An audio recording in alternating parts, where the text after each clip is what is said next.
Hey there, podcast family. Shaun Tabbitt here. Excited today to launch a brand new podcast called Grieve Like a Man. Many of you have been on the journey with me these past 2 years as my precious wife, Lynette, slowly died from brain cancer. I've shared about this in other podcast episodes, I've written about it at length. But one of the things I haven't talked about is that no matter how hard I looked, podcasts, books, the majority of the resources I found for grieving and processing this kind of a painful journey, much of it was geared towards women. There was very little that was focused on men and grieving. And so I decided I need to launch a brand new podcast, something that will be the kind of resource I wish I would have had access to when this journey started 23 months ago. And so today, you get to watch and listen to the very first episode of the Grieve Like a Man podcast. We've got a plan that we're going to offer a mix of interviews, conversations with experts, authors who've written books on these subjects. We're also going to be talking with real men, having them share their stories of how their grief journey got started, what they did to survive in the midst of it, and how they've successfully moved on with life on the other side of that journey. For the first two episodes, we're going to unpack my story, my journey that my family, my wife, and I have been on over the past almost 2 years. This first episode, my good friend Ryan Johnson is going to sit down with me and just have a conversation about many aspects of what I learned along the way, some of the hard fought, hard won lessons that I've come out of the fire with, where I discovered how, in my own way, on my own journey, maybe in some ways in my own terms, I learned how to grieve like a man. There's this saying that I have that sometimes drives my wife crazy, but I love to say it. I'm not as old as I think that I am, but I'm definitely not as young as I once was. I feel like a lot of times I'm an old soul. I love old Westerns, old television shows. So a lot of times I feel like I'm been on a journey in life for an extended period of time. And there's something that I've really paid attention to over the years. And that's how we all plan. We all have a strategy. We all have a dream for our life. But along the way, life happens. We're thrown curveballs. We're thrown obstacles and challenges and hardships. Sometimes that happens to us personally. Other times it happens to those that we call family, and other times for those that we call friends. And this is one of those journeys. I have a very dear friend that I've been close to for a number of years now, that I've had the privilege to walk alongside, to encourage, to be encouraged by them, and to see their journey as well as my own journey. But then to see them go through something that no one would ever plan for, no one would ever expect, no one would ever want to anticipate for themselves, much less their own enemy. Life happens. It's a journey that we get to experience with others, and sometimes we question, especially as children of God. Why does this happen? Why did it happen to me? Or why does it happen to others? And sometimes we understand how to walk that process out. Other times we don't have the answers to how to walk it out. There are books out there. There are mentors out there. There's spiritual fathers and mothers that will help us, guide us, pray with us.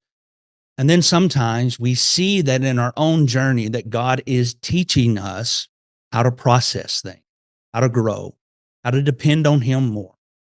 And in that, we find ourselves in a unique situation where we find the opportunity to help not only ourselves, but we help others. And that is what has happened in this situation.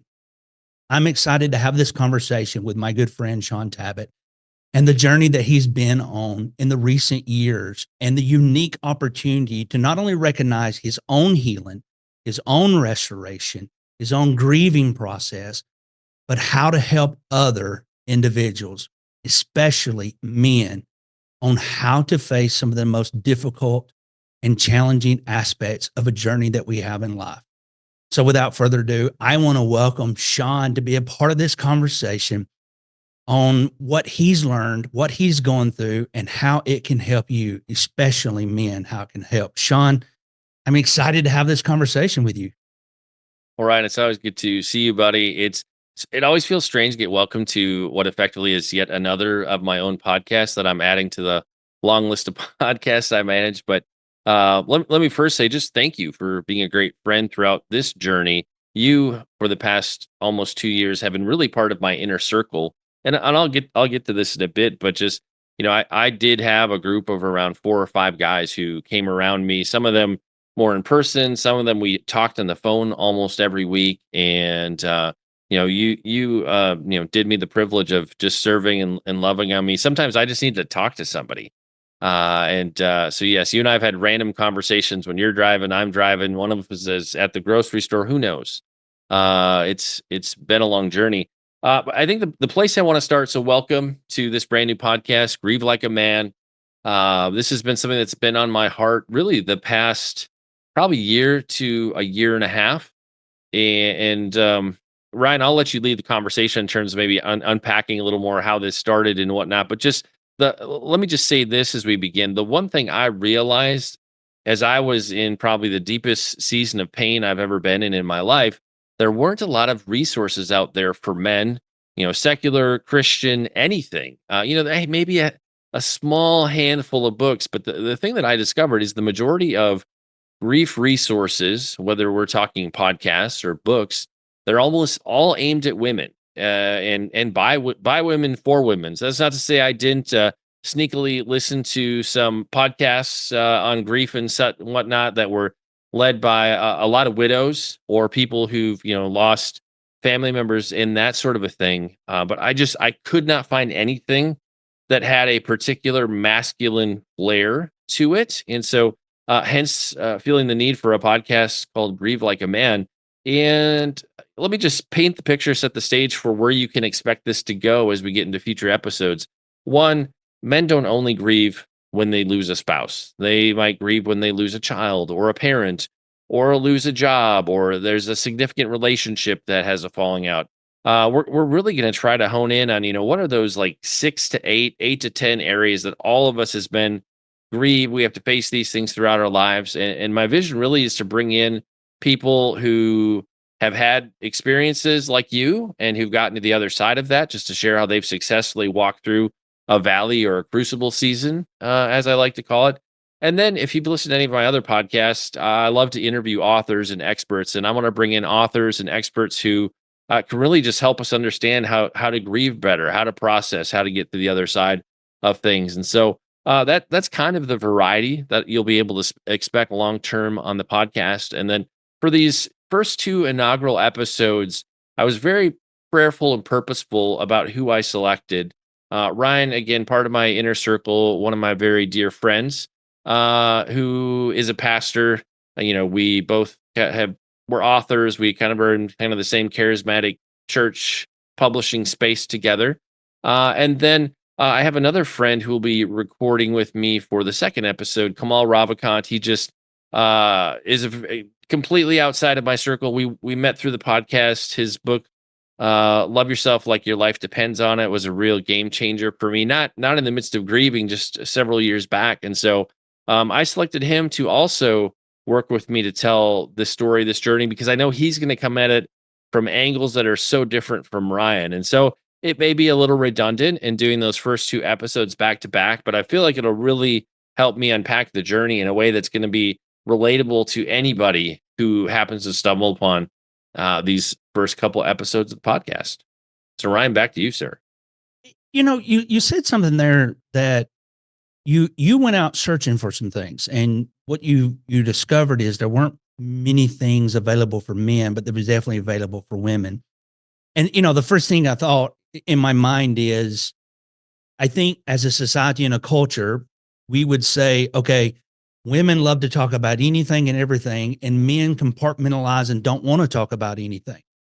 So I do want to ask this initial question because I think this will help people further understand why the podcast. And what I mean by this is, do you think that people initially aren't presenting this material for men because they view men not to talk about things, or they don't see that there's a need for men to have topics like this covered?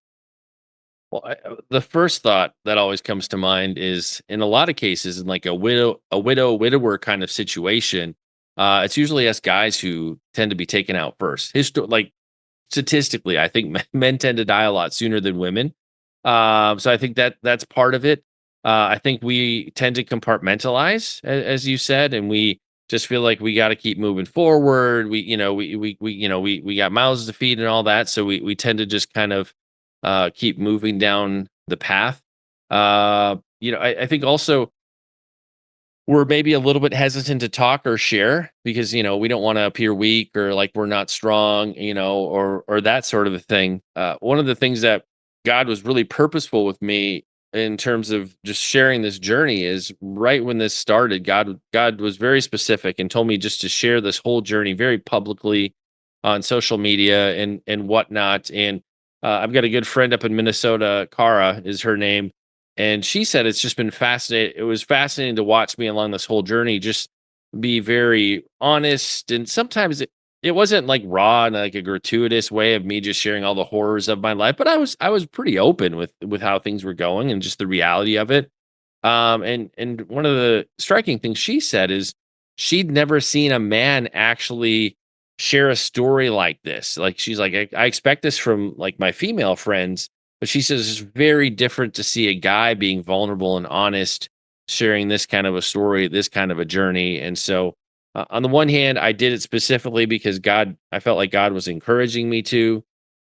It was a lot to do that for almost 2 years. Sometimes it just felt like if I wouldn't post an update every week and a half to 2 weeks, I would have tons of people private message, "How is Lynette? What's going on?" This da da da da. And so, there was an odd pressure to keep up with it. But I think as we got into that latter last year of the journey when the prognosis was terrible and there wasn't a lot of hope and it was just walking down a dark tunnel, I feel like it got harder and harder to share those updates just because there wasn't a lot that was hopeful. It was kind of dark and that sort of a thing. But yeah, on the one hand, I think we compartmentalize because we have as men, a lot of us feel like we always have to keep moving forward, taking care of the family, doing the things. We really don't want to appear weak or lesser than. I feel like culturally, there's a pushback on that, and just whether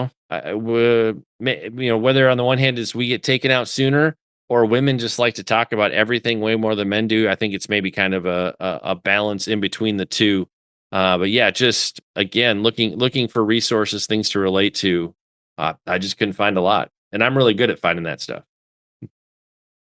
It is one of those things because, you and I, we did have what I considered a very unique opportunity. We almost, whether it was text or phone call, if not every week, it was every 2 weeks. We connected one way or the other. And so I did, from an outsider's point of view, I did have an inside look and a view of this journey and this process and stuff. One of the things that really kind of stood out for me is it takes a willingness to be that vulnerable, to be able to say, I'm going to open up. And I wonder a lot of times if men in general are willing to be that vulnerable. And now, and I'm not, I want people to understand I'm not criticizing Christians as a whole, but I do want to say in the Christian community, a lot of times when you're vulnerable and you're very real with your emotions, your thought process, how you're unpacking things, how you're looking at things, you're also inviting this possibility for people to disagree with you and correct you and, tell you how wrong that mentality is or this or that and everything. And so I have, and we have discussed this to a degree, but I do want to kind of start right here and say, how does a man be willing to be vulnerable, but also realize that when I am this way with my emotions, my thought process and everything, everybody's not going to like that. Everybody's not going to agree with you. Everybody's not going to come at the same approach. How do you biblically balance that out to be able to remain faithful in the journey, but more importantly, faithful to the Lord? Wow, that's a big question. I think on the one hand, because God told me to share it, I was very adamant to do that, kind of good, bad, or otherwise, depending how people responded. I think people it fascinated me, and again, I'm a marketing guy. I've been in podcasting for over a decade, so I get responses to content. But the more like dire and dark and kind of awful news was, the stronger people responded, which was kind of fascinating to me. Versus, if there were more positive updates, you had a lesser of a response. Like people didn't have as much of an emotional trigger response to things, which was just as a marketing guy certainly intriguing. If I would share things that were more dire and dark, I just got a bigger response, which was interesting.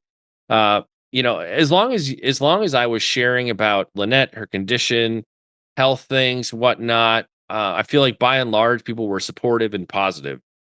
If I shared too much about some of the things that I was processing or praying through and thinking about, those were some of the landmines and ditches I found that I can fall into. And I mean, this journey of we're talking about. I've been on this for almost this month. It'll be 23 months since Lynette initially collapsed, and we found out that she had a brain tumor and all that. But you go over, a year and a half, moving towards 2 years. You do all kinds of grieving and wrestling. You got that long to walk down a road with your spouse. You talked through all the things you could want to talk through. Like we got a year into this, and it was almost like we sort of ran out of not didn't we didn't run out of things to talk about, but you're like, okay, we're ready for you to go home to heaven. Like we've talked through, we've had all the hard conversations, we planned the things that we wanted to plan. And I think for me, in terms of writing content online, a lot of times I share things I'm trying to work out, which is not unlike and we often are writing books. We're trying to work out issues. We're wrestling with God, and same thing with how I approach things online. Usually, I've only half to three quarter baked something, or I kind of want to gauge people's opinions or just get some kind of feedback. And so let me close this in. So yeah, in terms of doom and gloom, massive response, positive stuff, lesser response. If I projected any place into the future, talking about getting on the other side of Lynette going home to heaven, talking about getting remarried someday, all these different things. Wow, did the crazies come out of the woodwork with strong responses? And often it felt like it was people projecting their own personal hurts and pains into my situation. And so I can see that yes, what I shared triggered them emotionally. And so they were having a response that had absolutely nothing to do with me. I think the funniest I had along the journey was somebody basically accused me like I had some side piece just waiting in the wings or the shadows to come take Lynette's place as soon as she was gone or something, which was just hilarious. I'm still single now. If you thought I had somebody waiting in the wings, but just it was interesting. So just to see what people responded to see if I wasn't just this puddle on the floor the whole time. Like people, I on the one hand, people are encouraging me, keep going, brother, way to be strong, way to have faith, all these things. But yet, if I was thinking too far into the future, or people felt like I'm moving on too fast or moving forward too fast, they had opinions. So some days it felt like I couldn't win, yet at the same time, I got confidence of the conversations God and I have had all along this journey. It's I can t- I'll t- I mean I'll share this quick too, and then I'll turn it back to you for the next question. But one of the odd perspectives for me along this whole journey was when we lived in Illinois. This would have been 6-ish years ago. I always say it's somewhere between 5 and 7. It's probably about 6 years ago. And again, I'm not a huge dreamer. I say I have more pizza dreams than anything. Like maybe once a month, there's some significant dreamer like, I think that could be God talking to me. I should write that in my journal. But I had this very vivid dream, and in the dream, consciously, like in my mind, I know in the dream that Lynette's gone and she's in heaven, and I'm having a conversation with my children, and basically I am asking them for their blessing to get remarried. And kind of somewhere off in the distance I see some blonde woman, and that was the whole gist of the dream, is basically me saying, hey, I believe this woman's the one. Like, I want, how do you feel about it, kind of a thing. And then I woke up. And so again, as a guy who rarely has memorable dreams, to have some dream where my wife is gone and I'm getting remarried is just so off the beaten path and strange for me. By the way, I've prayed about that blonde thing and God is silent. So I just say that was a like prototype woman in the dream. I don't think I'm going to marry somebody who's blonde. Maybe God will show me otherwise, but he's silent on that. So we'll just say that was a stand-in prototype woman in the dream. But I held on to this. I didn't share this dream with anybody because it was just odd. It's one of those things you note in your journal, like, well, that was really strange, Lord. Well, fast forward to August of 2022, and my wife collapses. She's taken by ambulance to Greenville. Just a crazy day of scans and all this stuff. And she's not quite in a coma, but she's kind of out of it and such. And come to find out, she has this brain tumor and stage 4.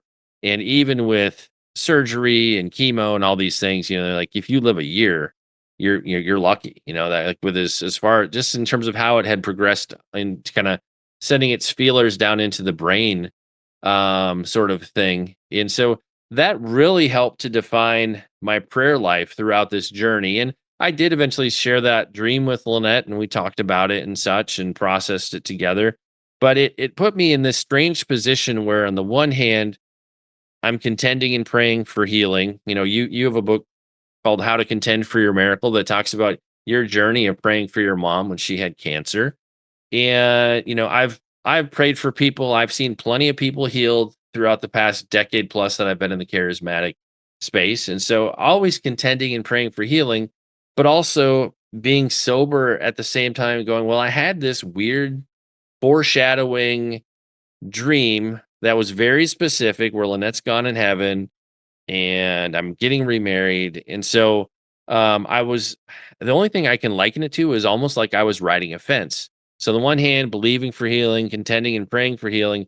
On the other, because of that kind of foreshadowing dream, praying into the future of God, if it's her time to go home to heaven, I'm accepting of that and prepare me for what is on the other side of that. Cause that's again, I got a career. I work 40, 50, 60 hours a week. I got 10 kids. I mean, I was like, get me ready for what that looks like. Cause that's a whole new level of crazy. And I'm sure some people will have opinions on, kind of riding this fence with one leg in each prayer camp, but it's the hand I was dealt. And so that's that was the only thing I could think to do. And so I think in the charismatic space, we tend to have a discomfort when we don't see healing manifest immediately. And we kind of like, we just sort of want to pick up our ball and go home.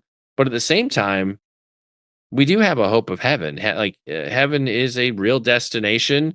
You are healed on that other side of the veil and whole again when you are in heaven. So, whether healed here or healed on the other side, the person is still healed. And I know that's hard for people to accept because we want our loved ones to stay here. We want to be with them. I get that. I would prefer Lynette were still here, but that was not the circumstances that we got to deal with. And so yeah, that's just a really odd tension that some people have heard that some people haven't, but I think it really prepared me to be more functional in the part of the journey that I'm walking out right now. But yeah, if you ever are in a similar situation and you choose to share, just know that it's not all unicorns and sunshine and rainbows. People have strong opinions. Yeah, as an outsider watching that, I saw that. I saw that firsthand. And I want to say this to anyone that is watching or listening to this episode. One of the things that I learned as someone who was close to the situation as a friend and a brother in Christ, but also as for all intents and purposes, a spectator on social media and seeing that, it reminded me, there used to be an old saying, you never know the person's journey unless you took time to walk in their shoes. And I know I butchered that, but the essence of what it is.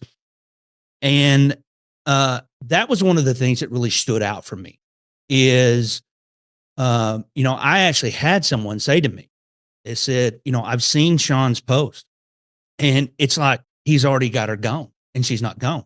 He doesn't need to be speaking that way. He needs to be speaking life and this and that and everything. And I can remember just kind of putting my hand up and going, okay, I want you to think about something just for a moment. I want you to think about first getting the shock in the news of this is a detrimental situation. This is not a mild headache. This is, imagine, first of all, going through that blow of news and then the rounds of the treatments and everything. And then eventually being told, okay, here's your life expectancy. Okay. And then in this process, the one you're praying for lives beyond the expectancy of the doctors. Right. And then you see the natural progression of the one that you love dearly, their body begin to change, the pain increase ever the more. Somewhere along that line, I believe, and correct me if I'm wrong, Shaun, I believe an individual goes from, I want this person that I love dearly to be made whole, to, I want this to stop for them. And if that means go on to heaven, then Lord, take them. And that prayer life changes and shifts. And I think that's one of the things that people fail to understand when you see that. And for men, it's hard to be so vulnerable that you're saying, this is where I'm at now. I'm tired of seeing this person that I care, whether it's a parent, a child, a spouse, whatever the situation is. I believe there's a turning of the page, hypothetically speaking, to where you go, I would rather them be made whole in heaven than them be made whole here, because I can't see them suffering anymore. The suffering becomes more. Am I right in that thinking as an individual going through this? Well, and I'll clarify something too in terms of I think when we're vulnerable and we share, the hardest thing for me, sometimes I would want to justify myself and respond to people. And I did give people some pretty stern responses at times if I felt like it was merited. But the one thing I came to understand, and I'd alluded to this earlier, that people project their own circumstances into your stuff, and that's why they're responding, is I was like, wow, these people, they can't see my heart. People felt like they knew me and they knew my situation. And, people like you who are close to me, you understood, you had a perspective that was a little more involved, and we've been friends for a number of years. And I think that was the one thing I really came to realize is, they don't know my character or who I am. They can't see my heart or the pain. Or I think too, when somebody's in the outside of this, they just assume that your person who's got this illness is still really high functioning and still living a semi-normal life. And that's not at all what our life was like. But if you didn't hang out with us and see us day to day, it's not like we made that overly clear, with everything we shared or pictures we were posting. Like, you might have assumed that Lynette could still get around and do a lot of things. And that wasn't the case. I think it's interesting from the perspective of the caregiver and the person who's fighting the illness. I think, you get tired, you get worn out. Both of you do. I think as things are progressing, it's getting harder. The body is shutting down, abilities are diminishing. You got brain cancer, your mind is starting to diminish over time. And, you do get to a place where you're like, man, Lord, you start getting to pushing towards, almost a year from the original prognosis of when they said she would likely pass away. And you're like, man, how much longer are we going to do this? Just because it's awful to watch. The care is so complex. You've got people coming, hospice nurses, people coming in and out of your house all the time. And I feel like there is on the one hand, you're always praying and contending for healing.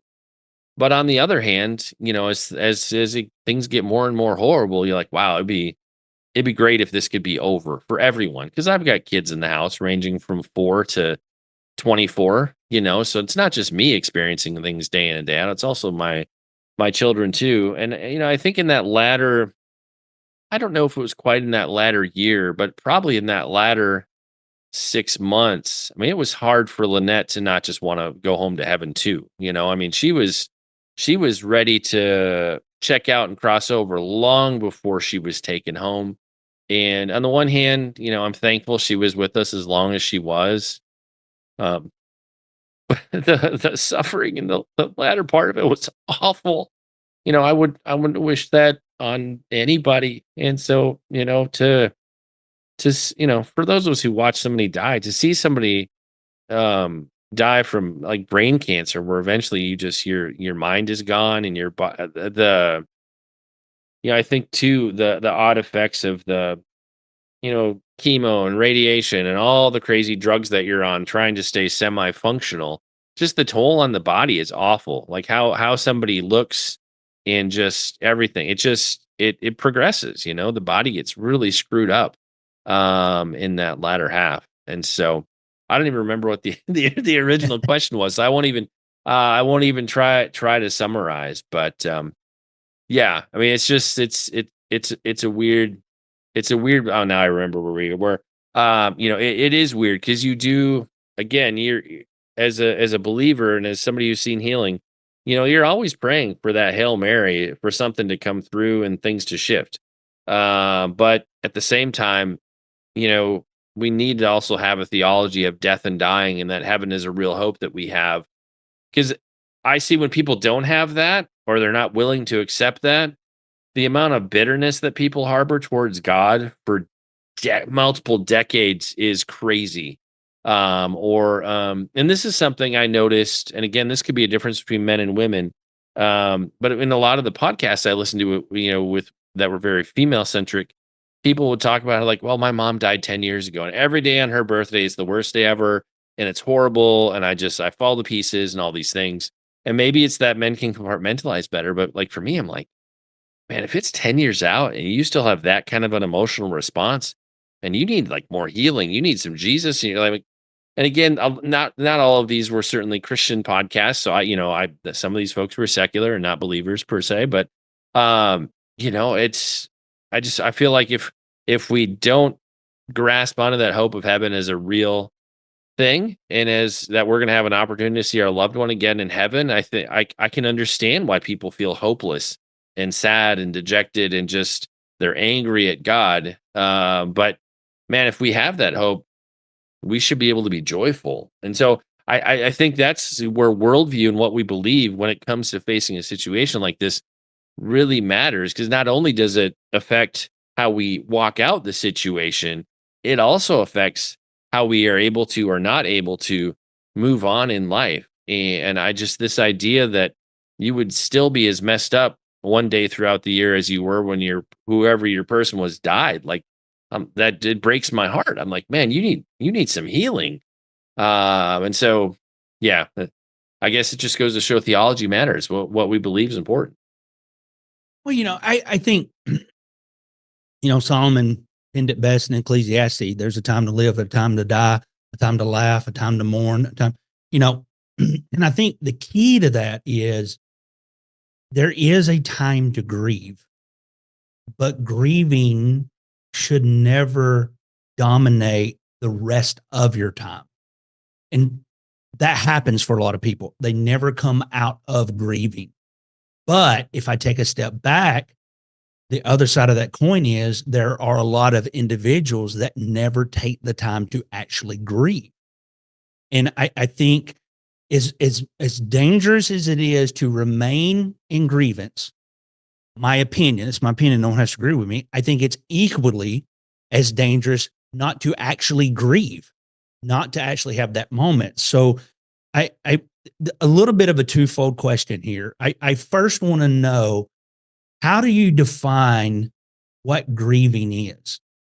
How do you define that as an individual that's going through a significant loss, not just for yourself as a husband, but as a father of 10, but and it's bigger than that, because there's relatives, there's siblings involved in this, and it goes so much beyond simply the nuclear family of husband, wife, and children. There's so many other levels of this. But how do you describe grieving or define it? But then the second tier of that, Shaun, I want to know, when did you recognize that I'm in a grieving process? Because I'm peculiar to know, if you can first define what grievance is, can you recognize when that's actually happening for you as an individual? Because I wonder, did grieving take place to you before Lynette took her last breath? I think that's important for people to understand, because if you can't define something, you're unable to recognize what it is and the importance and the value of what it is. Does that make sense to what I'm saying? Yeah. Yeah, well, and I can say too, like I've lost grandparents, I've lost a parent, and so I've certainly had to walk out grief and wrestle with God on losing loved ones before. And so on the one hand, I think that very much differs my experience this time around than that of my children who they did have a grandfather who passed away, but we weren't with him all the time. So a lot of them were very young. And so, this was their first major loss at this level. And so certainly our journeys have been different. One significant grief for me a number of years back, and this is a topic we'll cover in the future, was just the loss of a job. And it was on this side of it, it's what got me to Nori Media Group and Destiny Image, and I'm thankful for it. But at the time, I didn't know that. I didn't know what exactly, and my employer and I came to kind of an impasse, and I was basically told I was done in the fall, and too bad, so sad, thanks, and it was a job that I loved and had given my all for and worked super hard. In God's kindness, I was able to train my replacement, fly home, get on a plane the following Monday, and start my new job. So that timing was awesome. But I never did take the time to grieve that. And it took me a couple years to realize I probably needed a break for a couple of weeks. I should have paused before I moved on, or at least give myself a week just to process and to whatever. So I mean, all that to say, we often only try to associate grief with death or divorce, or there's lots of situations where we can grieve stuff. I just think because men never talk about it, we don't think that we have to grieve these things. But having a massive career shift or something just end in a day, that's hard. That's very hard for us to process because as men, we tend to tie ourselves up in those things. But that's for a future episode. But just that's a time in the recent past when I came to realize after the fact, I failed to grieve that in the way that I needed to. And it had a negative impact on me. I had to grieve that later. And it's always a lot harder, I feel like, when we have to grieve things later. It just comes up in strange ways. If I had to answer the first part of your question, if I had to define grief, I think everybody kind of might have their own definition, but I think it's kind of the loss of what was, the loss of a dream, the loss of a future, the loss of if I had to describe it as you're watching your spouse slowly die, it's saying goodbye to normalcy of what was. I've heard other people talk about who've lost a spouse to cancers, kind of from that first. Our first moment in this was Lynette had a seizure one morning and we didn't know what was going on. And that's what started us down this path. And, from that day forward, life was no longer the same, And so, yeah, I think that you start to see bit by bit all the aspects of your life that just never came back. And you start to grieve those things.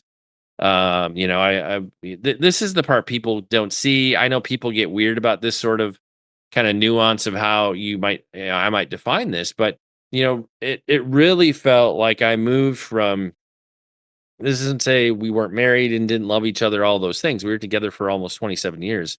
But you move from husband, wife, normal life situation to full on caregiver slash nurse. I mean, I spent almost 2 years, 24/7, taking care of her in whatever capacity needed to be. You I lived at the hospital for 60 days in 2022. I mean, it was craziness.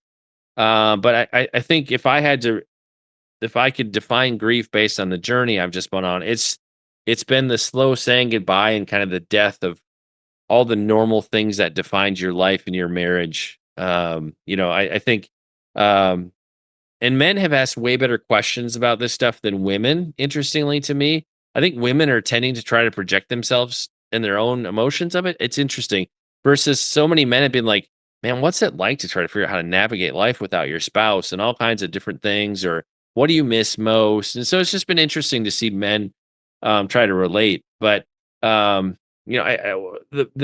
way I can kind of flesh that out on this side of it as I prayed and processed things is just like what do you miss? And I think jokingly men were going to say, oh, you miss sex, and sure you miss that, but it's all the silly little things of just doing life, of just waking up in the morning, coffee, prayer time before the kids wake up, or just running errands, a quick hug, a kiss as you're passing by, you miss all these silly little, they're not the big things of marriage. It's just the day to day.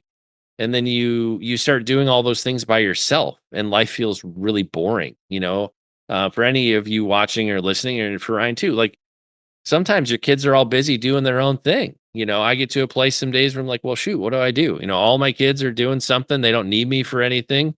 Well, normally you probably go find your spouse and talk to her, and it's just interesting. Like the stuff and the moments you miss are not at all like the big things. It's a lot of little things. So that's how I probably could best define the grief as kind of the slow death of normalcy over time. And I think big picture too, just as you're processing the like catastrophic kind of test results and things that we are given.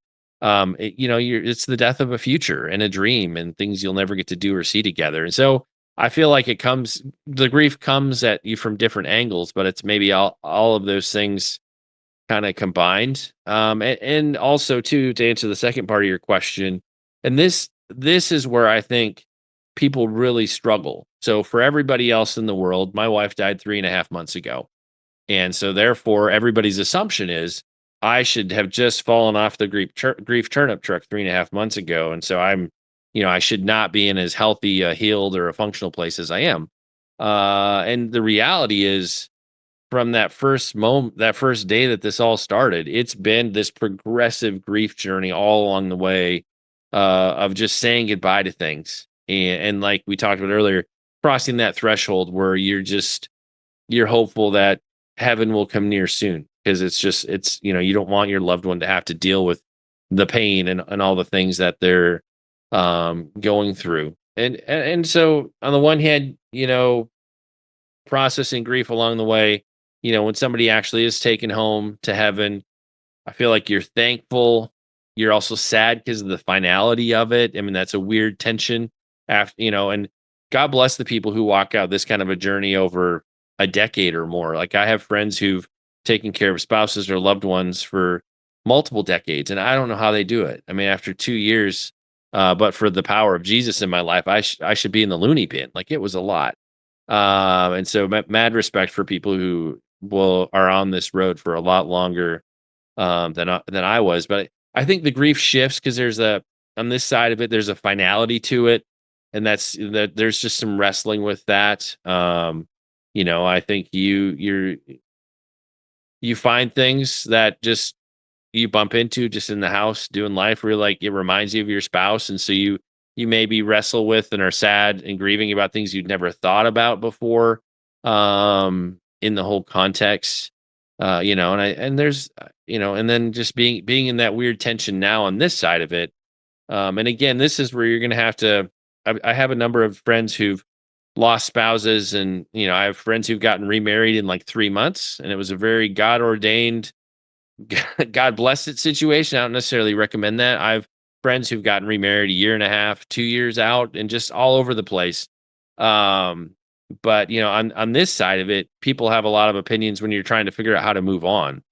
Because and I would say the general rule of thumb I've heard from a lot of people is wait a year before you do major things or make major changes. Generally, that's good advice. Have I made some changes? Am I going to be making some changes in the next 6 to 9 months that people might not like? Yes. So just get ready for it. I'll share those when they come. But the reality is everybody's journey is different, and I'm just not on the journey for me. I have 9 other people who live in my house with me. So I have to make decisions for them too, and what's best for our circumstances and all sorts of different things. And so, anyways, that was a super windy trail to answer your brief question. Where would you like to go next? Well, I love how you're setting this up, because it brings me to this point. The heart and the motive behind this podcast is to teach men how to grieve Right. from a biblical understanding. You're not teaching men how to grieve exactly like you, Right. or exactly like someone else. And I think for a lot of individuals, what happens, we're all guilty of this. We're all guilty of putting our journey, our experiences as the defining moment of how everyone else should function or operate. And if you don't do it like I did it, then you're in error. And I think as Christians, we get in a lot of trouble that way because, we expect people to repent the way that we repented, or confess the way that we confessed, or be as faithful as we are faithful, and all these things. And I, I, I want to remind people, this whole format is learn how to grieve like a man, Right. not like me. Learn how to grieve like me. That's not the thing. And that's what I want people to, especially men, to understand, that there is no exact how to 1, 2, 3, 4, 5, 6. If you do these 6 things, you'll exactly get this function. Because we could give you 6 or 10 steps, but each one of those steps may look and feel very different for you as an individual. And we have to remember, because we have to look at it from the circumstances of events. I mean, there's men right now that's probably listening to this that you did lose your spouse, but you lost your spouse in a totally different way than what Shaun has. And because of that, your grieving process looks different in how Shaun is or anyone else is, but the structure of grieving, that's what we're talking about. To be able to recognize that. And that's where it still goes back to this challenge. Can you be real? Can you be honest? Can you be authentic? And, this is one of the things I deeply admired about your journey, Shaun, because I had this conversation with my wife multiple times. You and I would have a conversation, and you would share with me the real, raw, and honest conversations that you and Lynette had. And I can remember telling you, Shaun, how did you do that? How did you have that conversation with your wife? Because I'm like, I don't think I can have that conversation with Christy. I don't think I can have that conversation. And so I would come back to Christy and we would talk this out. And I admired that you had that ability, but I'm still on this side of the coin going, I can't do that. I just can't do that. And I mean, I had conversations. We have a mutual friend, Robert Hodgkin, who is very important to us, friend, brother in Christ. And I'd have conversations with him because he went through a journey with his own wife to get diagnosed with this sickness and had to walk this journey. So he and I went back and forth. And when I asked him one time a similar question that you had shared with me, he looked at me and said, "Oh yeah, I'd have that conversation." And then I would be like, "What's wrong with me? Because I can't have this conversation with my wife, And it hit me all of a sudden. The thing for me was I met Christy when she was 15 years old. And I was 15 at the time as well. And we had literally, not long after that, we had went out and we never stopped dating. We got married right out of high school, and we have literally grown up together. And for me, my relationship is so different, even though the time frame of for you and I, our marriages are the length are very, very similar. We're neck and neck in that. And so I want to say this to everybody that's watching. You're listening to Shaun, you hear the heart, you hear the motive. I do believe there's one key that is just beaming in this is you got to be very real with yourself as a person. And so what I want to ask you, Shaun, is in that, in finding that and learning that, in that discovery, I want to know, what is the one thing that caught you so off guard in this whole process from beginning? And I know there's multiple things that caught you off guard, but I'm talking about from the beginning to where you are now as we're recording this right now. What has caught you off guard that you did not anticipate in the realness of who you are as a man, and that you're learning something so valuable because of it, because of that honesty and that realness of who you are? Well, I could go a bunch of different directions with that. I think on the one hand, the thing you greatly realize on this kind of a journey is how you don't really control anything. None of us expect that our wife's gonna collapse because of a brain tumor at 47. We still are like, our 40s, like we'll have health issues when we're old, and so on the one hand, it was just like getting smacked upside the head, because who expects that, just out of the blue to start going down a crazy path like this. If I had to try to distill it down. And again, so many people are like, how are you still functional on this side of things? And I'm just like, well, it's all Jesus. Like, I'm not special. Did I make some intentional decisions along the way? Yes. I'll redirect just for a moment. Because I was writing about this some over the weekend. I had a close friend. Casey is one of my best friends. We met in middle school. We've been friends for 30 some years. And he spent probably 6 7 weeks with us in person, helping with driving us to appointments, just helping with being around, hanging out. He came down several different times. He's in live in South Carolina. He lives in Minnesota. So, you know, I would say if you got a ride or die friend, somebody who would do anything for you, even if you haven't talked to him for a long time, reach out to people because you're going to need help. I mean, that's one thing I saw very soon. Like, I couldn't deal with everything I had to deal with on my own. The other thing I would say too is just find an inner circle of people. I talk to Ryan very regularly. I talk to Rod. I talk to Troy Brewer and other, like, I had like 4 or 5 people that I called almost every week or every other week, just to shoot the breeze, have a conversation, be honest, have some level of normalcy in just what was just a weird situation and season. And mind you, I'm still taking care of my 10 kids or 9 kids at home. I'm still working. Like, I'm doing all of that in the midst of everything that's going on, and early on, like, we're going to radiation and all kinds of craziness. So, there's always a lot going on. But yeah, I think and this was maybe something that surprised me, was just that I kind of built my own support group on my own. It's not like I had, not to say my pastors weren't kind and they whatever, and people weren't, blessing us and praying for us and giving us resource food and money and all kinds of things. Like, people were super, super kind, like ridiculously kind. But I think there's a point where people don't know how to help. Like, it gets to a place after a certain period of time, they just don't know what to do anymore. They've given you money, they've given you food. That we haven't seen the miracle that we all would like to see. And so, I think there's a point where people are going to get fatigue of your situation, and that's not just judging anybody. It's just reality. And so, I think that was one thing that is interesting to me, is that I sort of built my own support group, really from some of my best friends and my personal just inner circle of guys. And it just so happens to be that pretty much all of them are pastors just because of the space that I'm in. But even as you and I talked about, you on and off again about you as a pastor, you'd never even seen people process and do the things that I was doing. It was a little out of the box. And so maybe it's just the Holy Spirit leading me in interesting directions.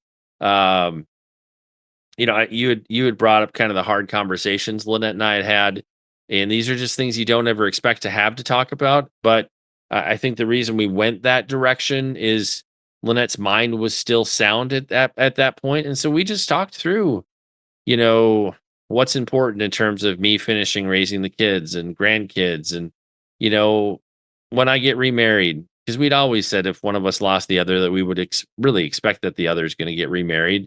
How am I different than when we got married, and how is the person who you think would be good for me in this season look different than you? And just so we talked about all those things. It's weird to have those conversations, but if you're in a time bound situation where somebody's mind is progressively going, better to have all those conversations earlier than to regret you didn't have them later. Certainly. And your question was like, what surprised me most? I think, if I remember. So all that stuff surprised me because I feel like that was more God's leading than mine, in the terms of, like, I know I'm brilliant and all, but just some of the different things. I guess if on this side of things, because a lot of what we talked about was more kind of the journey pre-Lynette going home to heaven. Um, Probably just the random things that get me to tear up. It's just super random at this point. Like, I never know what to expect. So it's just I'll cry at some sappy movie, or I'll find something in the house, or it's just weird because, like, I wouldn't say that I'm stoic, but I'm not like some emotional wreck all the time. And so sometimes like, well, geez, that what the heck, that kind of a thing. Um, and again, I think too that this is just more where I'm at right now.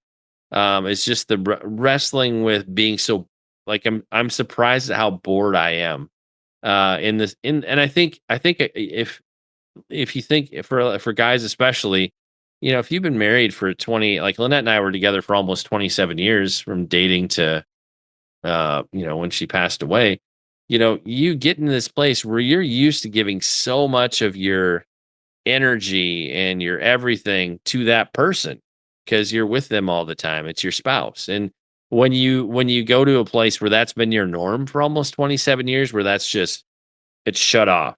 It's gone. Pastor Chad said, "I just have way too much agape to give away with no place for it to go, or something." That was kind of what he likened it to. Um, that's probably the strangest thing because it's like, am I lonely? Yes and no.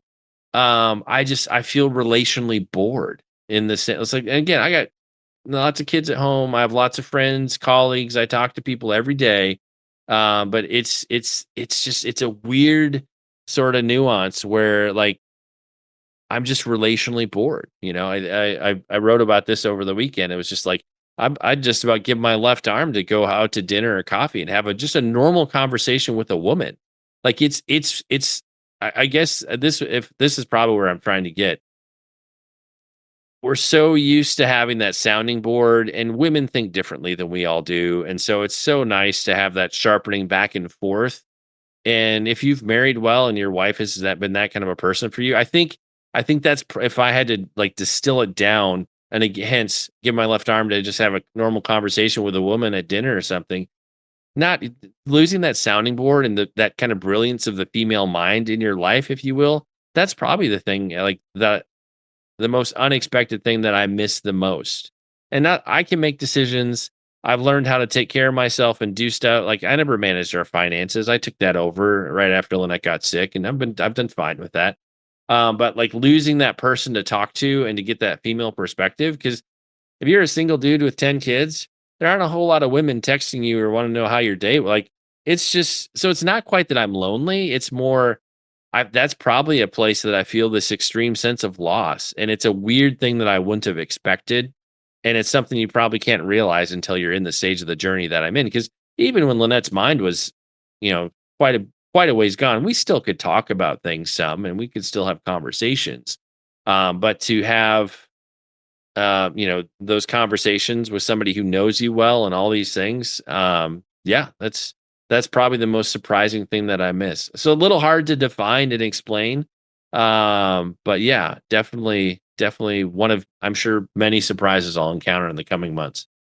I think you just gave definition to a lot of men out there that didn't know how to articulate something. When you said relationally bored, I think that defined for a lot of things because when you said that and then unpacked that, that made all the sense in the world to me.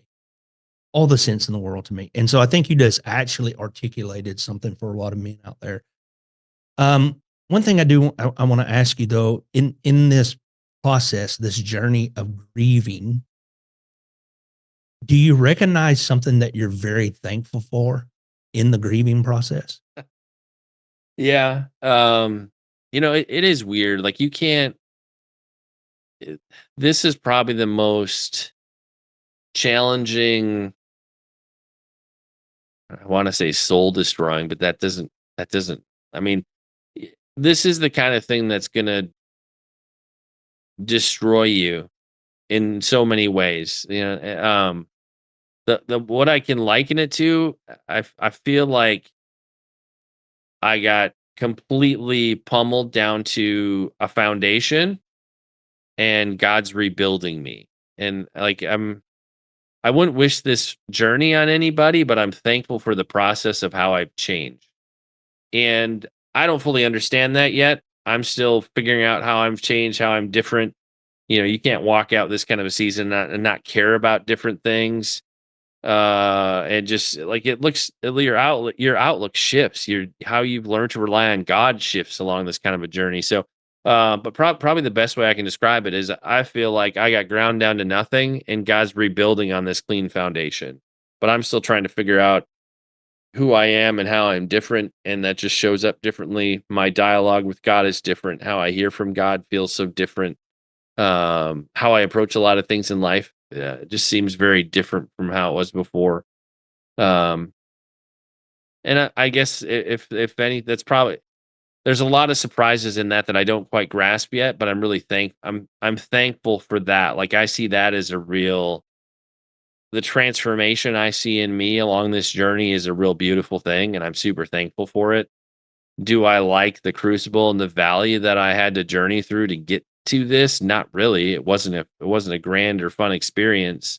Um, but at the same time, just like starting this podcast or other things I see on the horizon, God's going to use all of it. None of it's going to be wasted. You know, do I have an ability to empathize with people in a way I never could have gotten any other way? Yes. So I mean, I see there's a as I kind of as I heal and come to terms with how I've changed and how I'm different. I see a lot of good fruit on the other side of that, and so that's probably a feels a little bit weird in terms of what you might be thankful for. But I in the process and through it all, I can see how I've changed. How I care about people is different. How I try to show up and minister to friends and family, or blessing other people. It looks different. I think after going through such a prolonged season of pain and just grief and just everything, I probably love people differently and care more than I used to. And not that I didn't care before, um, and maybe that's because people poured into me and loved me so well throughout my journey. But it's definitely changed my outlook on everything. But I probably have a bit more life to live before I really understand that. So yeah, that's if I had to pick one thing that I'm thankful for, it's my own transformation in the midst of this journey. But 3.5 months out from Lynette going home to heaven, I don't fully understand how I'm different or have changed. I'm excited to see what that looks like, but feel like I'm still pretty early on that journey. Yeah, and I think probably some people are going to say, kind of a brash question to ask. How could you be thankful for something in grieving? And my thought process behind that is the scripture tells us in everything give thanks. And I genuinely believe, especially as men, we don't ever want to face certain consequences of life. That's just who we are and how God created us. And so that's why I genuinely believe we do compartmentalize stuff. We don't talk about a lot of times what we're feeling or what we're going through, the struggles and so on and so forth. And I get that. I'm not, that's just how God wired us in a lot of ways.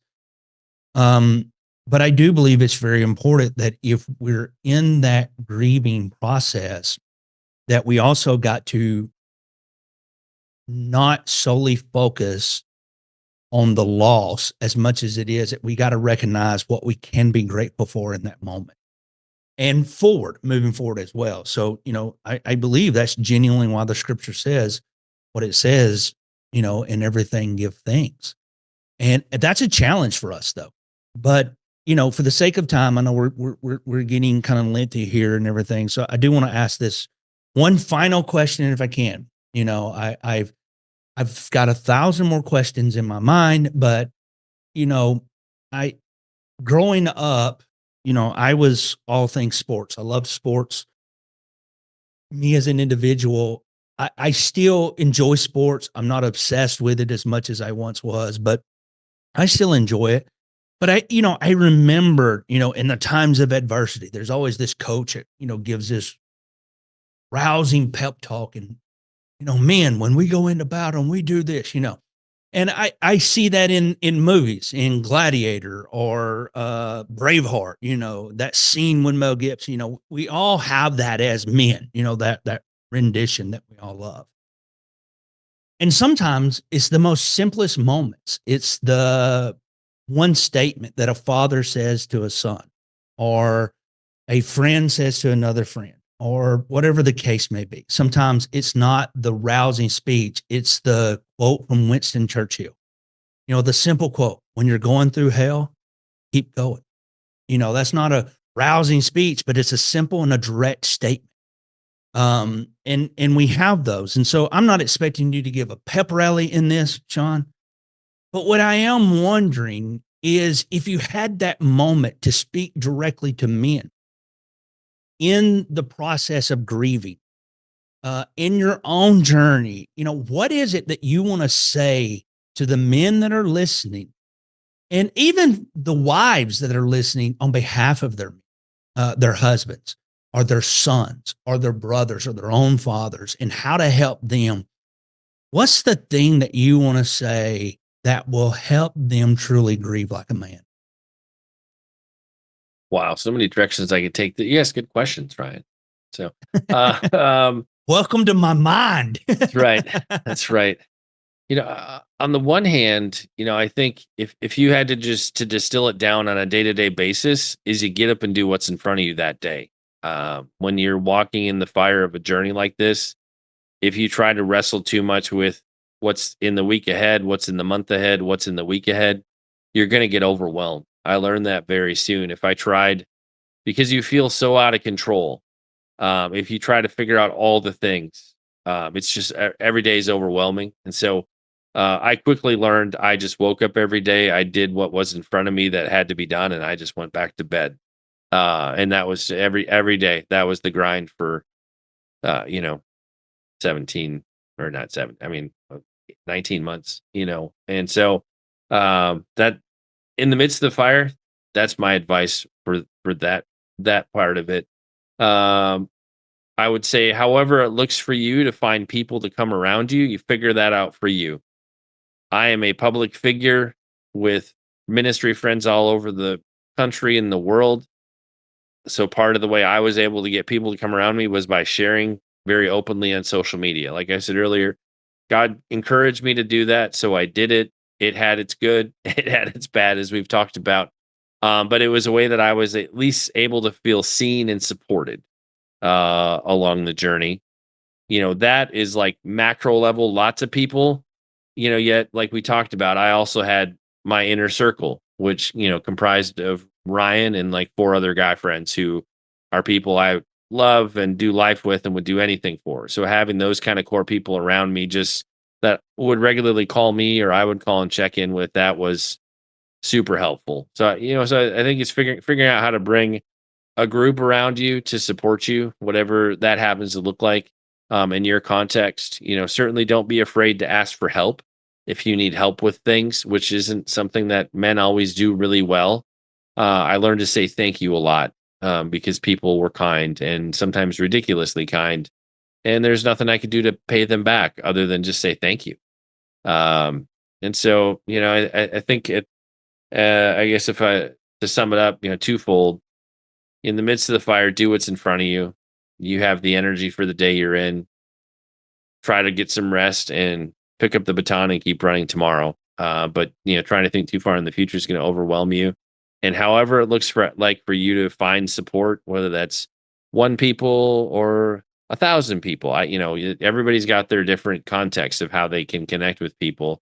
Having people who are praying for you, checking in with you, just listening to you, sometimes to have a normal conversation, that's worth a lot. You get very tired of people asking how your person is, how they're doing, because if it's like this kind of a journey, there's a point where there is no good news. And so, I would say for somebody who knows somebody who's going through a hard time, by all means, ask about their situation, but maybe just have a normal conversation, because it gets really old when, the few limited times you can go out in public to church or wherever, and, 15 people ask you how your wife's doing. It's like, could you ask me please about anything else?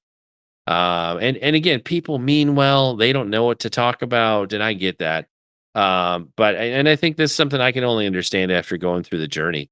But yeah, if you have to build your own support group for better or worse, on the other side of this, there's counseling, therapy, support groups, all the things. I've not done any formal counseling yet. I may at some point, but I don't feel like I've hit the wall yet where I'm ready to do that. And so, but even that, everybody has a different kind of feeling about what they need there. And I'll figure that out when I get to that place where like, all right, it's time to process this or whatever. But, um, I think you just have to be honest and even on the other side of it, evaluate what you need because how people support you after your person goes home to heaven, it drops off a cliff pretty fast. And that's not to judge anybody. It just does. We all move on with life. And so if you want to maintain that support group around you after your person's gone, you're going to have to be intentional about that because there's a point where people just kind of want to leave you alone or they stop whatever. Cause, for them, the journey is gone. It's over because your person's gone. And so, I still regularly talk to Ryan and Rod and Troy and Casey and others all the time, not necessarily about my grief or loss or anything like that, but just I still am maintaining those semi-regular check-ins with my kind of core group. So you have to figure out how to take care of yourself and be in relationship with people on the other side of it too. And maybe some of it looks the same, some of it looks different. But everybody's grief journey is different. And so you don't necessarily have to go with what everybody else prescribes or says this is the way that you have to do it, or this book has said it was this way. If I've learned anything, it's that everybody's grief journey is very individual.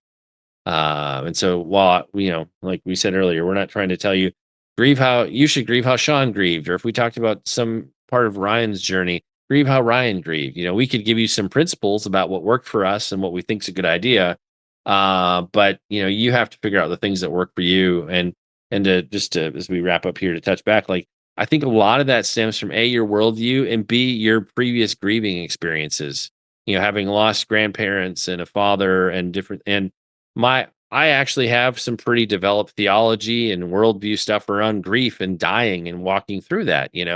And so my journey is very different from my children's, where this is their first big loss. And so, you have that stuff in your background too. So I feel like, some of the past griefs and hurts that you've had to deal with predisposes you for better or worse, how well you can handle this kind of a season and what's on the other side of that. So, it's okay for your journey to be individual and not look like mine or anybody else's. Yeah, there's something you said there about the be intentional, and that's two sides. That's one for yourself as the person going through it, and one on the other side that is a part of that group. Because it reminded me of something. I have a good friend in ministry. He went through a major health issue, and when all that was going on, in the recovery process and everything, I kind of took a back seat and didn't want to be a hindrance to them or their family. And so time passes on and we're actually together at the same place and we're discussing all that. And he acknowledged, he said, you know what bothered me the most in all that? And I said, what? And he said, people stop being intentional with it. And I was like, oh, that's me. I'm a part of that group. And I said, I just didn't want to bother you. And I'll never forget, he looked at me and he said, yeah, but I needed to be bothered. And I was like, wow, that was a big thing. The other thing, Shaun, you said is get up and live today. That struck a chord with me. And I want to say this because I think we get so focused on tomorrow that we miss the importance of today. And so I just wrote this down really quickly, just a life lesson for myself. Get up and live today, then allow tomorrow to become today. And you'll experience it. You'll experience what's going on in that. So I appreciate you very, very much. I appreciate the opportunity to be a part of this journey of the podcast and everything. And so my gratefulness and thankfulness towards you as an individual for allowing me to be a part of this first episode and to watch this journey in your life, but more importantly, to be a friend and have the friendship that I have with you. It means a lot. And so I have nothing but love, honor, and respect for you. My wife and I, we deeply love and care about you and your family. So thank you for the invitation for this. And for any of the guys that are listening out here, I genuinely hope and pray that what Shaun is doing through this with How to Grieve Like a Man will be a tool for you to help you in your journey, no matter what that grieving process is. So again, Shaun, thank you so much. Ryan, many thanks to you for being my guinea pig for this first episode. I appreciate you coming into Hijack Podcast and host while I be the guest. We're actually recording this as the first episode before I have everything worked out with social media, websites, all the things. I do have the domain name grievelikeaman.com. So if you want to head over there, we'll have ways that you can contact us there if you have questions, show ideas, a specific brief situation that you're processing. I'd love to hear about that, and if I can be of a help and answer your question, I certainly will. If you are somebody who's walked out a grief journey and you have authors, books, resources that have been particularly useful to you, I'd love to hear about that. Maybe it's somebody I can bring on as a future guest. And I'm still working out how it's going to work for me to tell people's stories. I've got a list of about 6 or 7 guys who I know personally. I know their story. I know their journey. Some of them are further on the other side of their grief journeys than even I am with mine.